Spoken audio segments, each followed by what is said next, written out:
80 lebih orang, pejabat tinggi, hakim, wakil menteri, bahkan kepala badan yang mengurus program makan anak Indonesia. Semua ditangkap, semua tersandung korupsi, dan semua ini terjadi dalam satu pemerintahan Prabowo Subianto. Pertanyaannya bukan sekedar siapa yang korupsi, pertanyaan yang lebih keras adalah apakah ini sungguh pemberantasan korupsi atau ada sesuatu yang lebih gelap di balik penangkapan-penangkapan ini? Tonton video ini sampai habis karena ada satu fakta yang akan membuat kamu berpikir ulang tentang segalanya. Oktober 2024, Prabowo Subianto resmi menjadi Presiden ke-8 Republik Indonesia. Salah satu janji kampanye terkerasnya, kalau kau kembalikan yang kau curi, ya mungkin kita maafkan. Tapi kembalikan dong. para koruptor, kalau kembalikan yang kau curi, akan saya maafkan. Pernyataan itu viral. Sebagian masyarakat mengapresiasi. Akhirnya, ada presiden yang bicara keras soal korupsi. Sebagian lagi mempertanyakan, apakah memaafkan koruptor yang mengembalikan uang itu pemberantasan atau negosiasi? Yang jelas, dalam 10 bulan pertama pemerintahannya, Indonesia menyaksikan salah satu gelombang penangkapan korupsi terbesar dalam sejarah modern. Lebih dari 80 tersangka. Tapi seperti yang akan kita kupas, tidak semua cerita ini sesederhana yang terlihat. 24 Oktober 2024, hari yang sama Prabowo dilantik. KPK menangkap Zarof Richard, mantan pejabat tinggi Mahkamah Agung. Fakta kasus Zarof Richard: gratifikasi dari pengurusan perkara-perkara di MA selama 2012-2022. Divonis 16 tahun penjara, jaksa ajukan banding menilai vonis terlalu ringan. Yang membuat kasus ini mengerikan bukan hanya angkanya, tapi posisinya. Zarof ada di dalam sistem yang seharusnya menjadi benteng terakhir keadilan, Mahkamah Agung, lembaga tertinggi peradilan. Dan selama 1 dekade, diduga ada tarif untuk setiap putusan. Tom Lembong, nama yang sudah sangat dikenal, mantan Menteri Perdagangan era Jokowi, aktivis kampanye Anies Baswedan, ditetapkan tersangka importasi gula ilegal periode 2015-2016. Kerugian negara, kasus impor gula, 400 miliar rupiah. 11 tersangka total. Tom divonis 4,5 tahun penjara. Tapi ini bagian yang membuat semua orang terkejut. Prabowo memberikan abolisi kepada Tom Lembong pada Agustus 2025. Tom dibebaskan dari penjara menjelang HUT RI ke-80. Abolisi, penghapusan tuntutan oleh presiden. Seseorang yang sudah divonis bersalah, dibebaskan. Publik terbelah. Apakah ini keadilan atau politik? Awal Maret 2025, 3 korporasi raksasa kelapa sawit, Wilmar Group, Permata Hijau Group, dan Musim Mas Group mendapat putusan mengejutkan, lepas dari segala tuntutan hukum.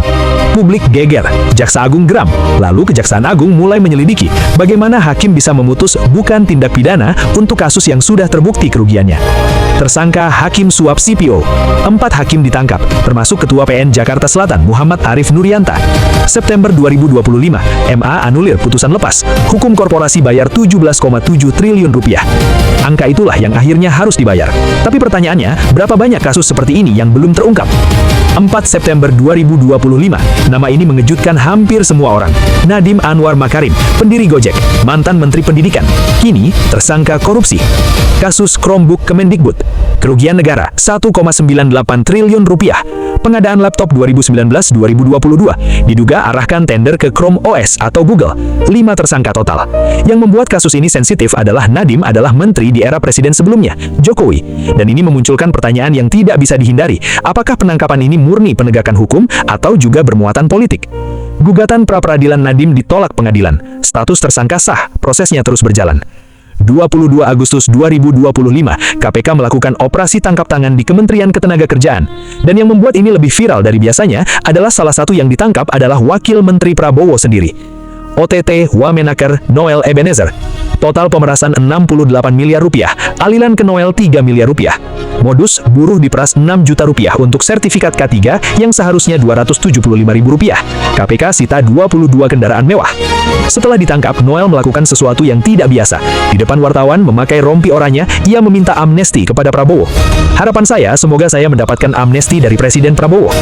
Prabowo tidak memberikan amnesti itu, dan pada 4 Juni 2026, Noel divonis 4 tahun 5 bulan penjara.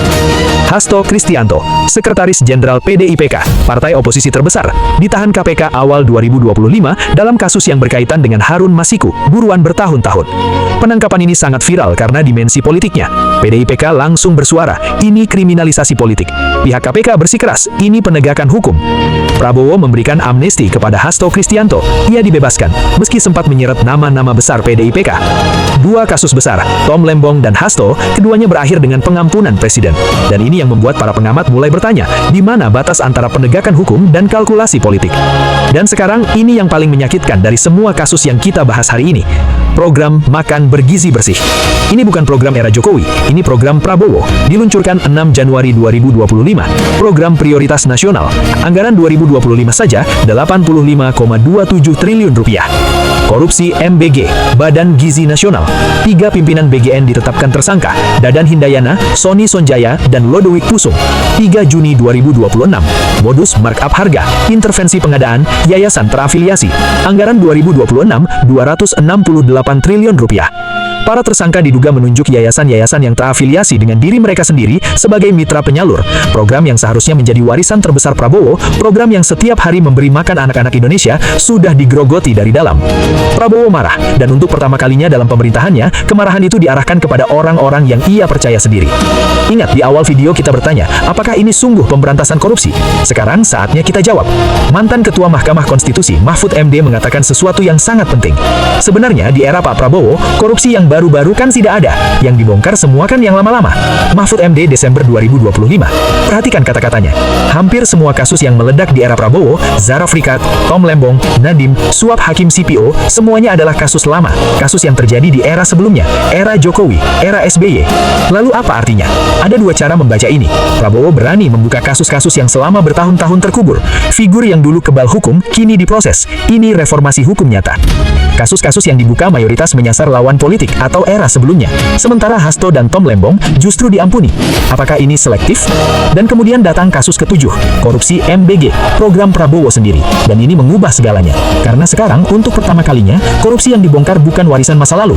Ini terjadi di bawah pengawasan Prabowo langsung. Ini adalah uji nyata. Apakah pemberantasan korupsi berlaku, bahkan ketika korbannya adalah programnya sendiri? Jawabannya sejauh ini adalah ya. Kejaksaan bergerak. 3 tersangka ditahan. Prabowo memecat mereka dan marah depan publik. Tapi dengan anggaran MBG 2026 sebesar 268 triliun rupiah, masih ada banyak uang yang berpotensi disalahgunakan, dan pengawasan kita sebagai masyarakat menjadi lebih penting dari sebelumnya. Kita sudah membahas 7 kasus, lebih dari 80 tersangka, kerugian negara yang totalnya mencapai puluhan triliun rupiah. Di balik angka-angka itu ada satu kebenaran yang sederhana. Setiap rupiah yang dikorupsi adalah rupiah yang seharusnya membangun jalan di desa terpencil, membayar guru honorer, memberi makan anak-anak yang masih lapar. Apakah era Prabowo sungguh berbeda? Atau ini hanya siklus yang berulang dengan wajah yang berbeda?